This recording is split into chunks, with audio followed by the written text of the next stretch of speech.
Okay, babe. 30. Aba, ay, sa gusto niya ako makita na kaganyan eh.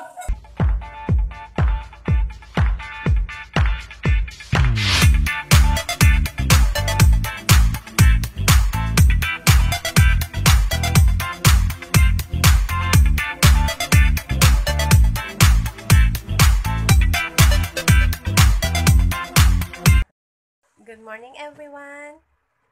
Today is February 15 and yes, tapos na ang Valentine's. Yan, umaga na naman, panibagong araw na naman tayo muli at may vlog na naman po tayo ngayon. Ngayon, nag-iisip ako kung ano yung kakainin namin mag-ina ngayong umagahan, yung breakfast. And siguro, naisip ko, bili na lang ako kay Kennedy, kami dalawa ni Ayesha. So, bibili ako doon, samahan niyo ako.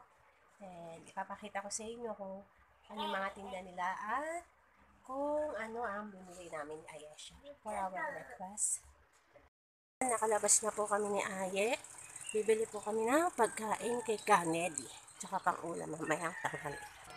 Yan, nandito na po kami kay Kennedy. Yan po ang mga tinda niya ngayon. Uwi na po kami ni Ayesha. At ito po yung binili namin kay Canada. So, yan. Ito po yung nabili namin. Merong malabon. Then, salad. Then, Shanghai. Yan. Shanghai po. Then, suman. Ito po yung tsura niya. Ito po yung malabon. Then, ito po yung vegetable po. Yan. Shanghai na may dressing. Yan. Bread po siya. Sarap po niya, promise. Then, may hot sauce. Yan. Ganyan po yung itsura niya. Yan. Ganito naman po yung itsura ng salad. Yan. Bread siya. Then, potato. May carrots. Carrots. Then, dressing, yan. Ito po yung salad nila. 15 pesos po isa niyan. And then, this one is vegetable naman. May dressing din po. Bread po siya. Potato po, salad.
today. At dito po nagtatapos ang vlog naming mag-ina. Yan. And thank you so much po ulit sa nanood ng mga vlogs namin. Yesterday, nag-upload po ako ng vlog. And pamagat po na Happy Valentine's vlog. And sana po panoorin niyo po. And thank you po sa supportan niyo palagi sa aming mag-ina sa panonood ng mga vlogs namin. And bye-bye na po. Bye-bye. Ay, bye-bye. Bye-bye sa camera. Bye-bye. Thank you for watching. See you on my next vlog. Bye-bye. Flying kiss.